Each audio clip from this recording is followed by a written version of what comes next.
New beautiful person. Greetings from beautiful sunny Winnipeg. And I did my run this morning, but as you see, I am now in my office and it's all good. So, I wanted to talk about why feeling good is essential. It's not just a nice to have, it's not just something you hope will happen and you just kind of go along and hope that you're going to feel good. No, it's essential and you need to do the work to get there. And here's why. I want to show you this card. Thank you. You should be able to read it. So it's from Gabby Bernstein's Super Attractor deck. And it says, feeling good will bring me far more than whatever I thought I needed. So I'm doing Gabby's 21-day manifesting challenge.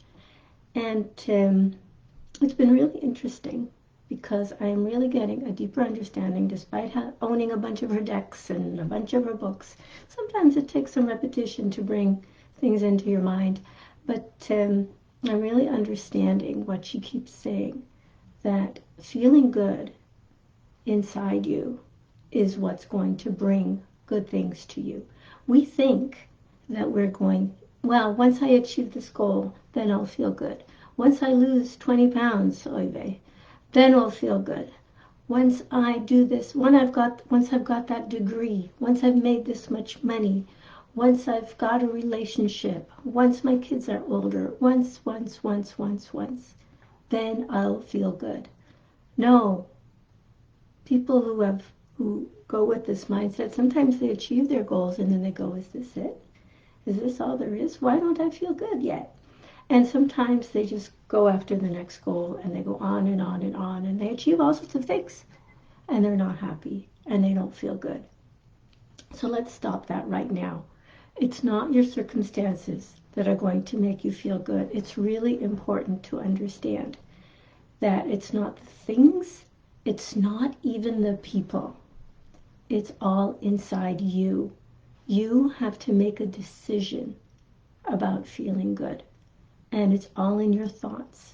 And you're going to go, oh, but you don't understand it, Das. My circumstances are so awful. And of course I feel bad.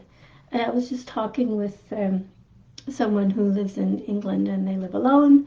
And I asked how they were doing. And they were like, I'm lonely. And of course I'm going to feel bad. And I was like, no, you don't have to feel bad. And I went, actually, the person thought that they weren't allowed to see anybody, and I went and did some research and found out that in England, as in Manitoba, if you live alone, you are allowed to bubble with one other person because, it's not possible. Well, it's possible, but it's not a good idea for people to be in solitary confinement for 2 months. So it's not healthy for your mental health, even if you have internet. But that's an aside. The fact of the matter is, it's not the circumstance. I mean, it's a good thing that the person doesn't actually have to be alone, but the point is that even if they did, they are not bound to feel bad. Okay? Now, when we have things like grief in our life, and this has been a time of a lot of loss, lots of people have lost family members, people have lost businesses, people have lost milestone events that were canceled, certainly in our lives. My daughter's graduation, let's just say that it wasn't what it was supposed to be. But things like that. And it's okay to grieve. Grieving is really important. I am not saying that you have to be Miss Chirpy all the time and never be sorrowful and never be sad. No, feel your feelings. It's good to feel your feelings. We are humans. We need to feel all the feelings. What you don't need to do is live in them. Okay? It's a choice. And I realize that when somebody is in the throes of deep grief, they're like, this is not a choice. I understand. Stay there as long as you need to be there. I'm not talking about the moment. I'm talking about, people talk about divorces that happened 10 years ago. I think I heard Les Brown was talking about that. He asked somebody who was working with a client, and he asked the person, are you married or single? And the person said, I'm divorced. And Les said, So are you married or single? And the person said, I'm divorced. And it turned out that the divorce had happened like 10 or 15 years previously, but the person could not move on from the identity. If you are not married, you are single. And when I say married, I mean like living in a relationship. That's not what I'm talking about. The point is that a divorced person is a single person, but the person was so stuck in their head that they couldn't move past that identity. And this is what I'm talking about. If you have built an identity that makes you feel bad, maybe you feel, oh, I'm so stupid, oh, I'm a loser, oh, I can't dance, oh, I can't lose weight, oh, I can't, and all the things, then yeah, you're going to feel lousy.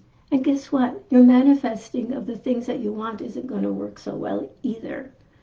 Because unless you are really feeling the gratitude and the good things, it's not going to work. Now, I know a lot of you are going like, okay, this is woo-woo, this is nonsense, this is blah, blah, blah, unscientific. I know. I refer to myself as a recovering physicist. I am at the very least agnostic about all these things. But what I do know is that when I feel better, better things happen to me. So why wouldn't you choose to feel better given that you have the choice, especially if we're talking about things that happened a long time ago? Maybe be ready to move on and build a new identity. One of the exercises that my coaches have been doing as we begin a new secular year is talking about who is your future self? Who do you want to become? Okay, because you are either growing or dying all the time. You can't really stay in the same place. So who is your future self? Who do you want to become?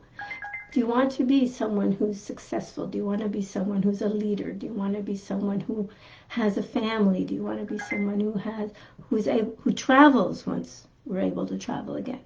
Do you want to be someone who just achieves the goals that you've been carrying around maybe for years and years? You know, the why that makes you cry, that you've been telling the same story for 9 years and not actually done anything about it?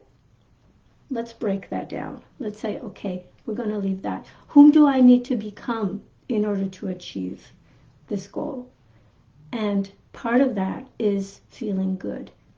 Being able to lift your thoughts from, I can't do that, I'm too old, I'm too young, I'm too stupid, I'm too whatever. Move on from that and find your way to build a new identity as someone who can achieve that goal that you have in mind. Because, yeah, obviously the actions are important. You need to do the work.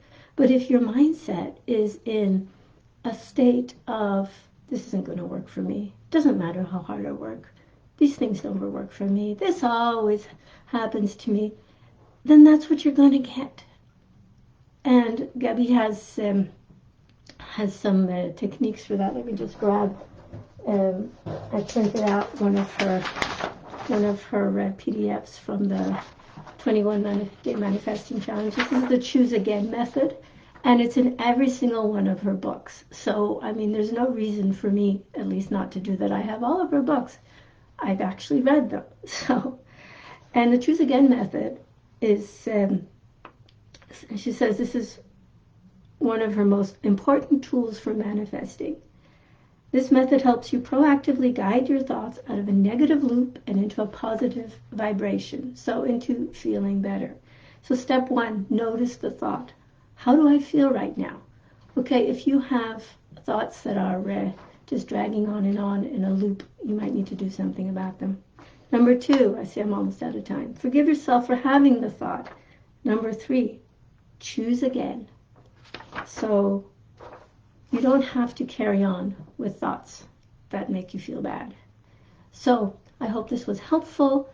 If it was, I would love it if you would like, share, comment all the good things. And I can give you some more information about this stuff of Gabby's. It's hers, but I can tell you some more about it. So just drop me a message if you want to know more about it. Have a great day. Remember, I love you. Talk to you again tomorrow.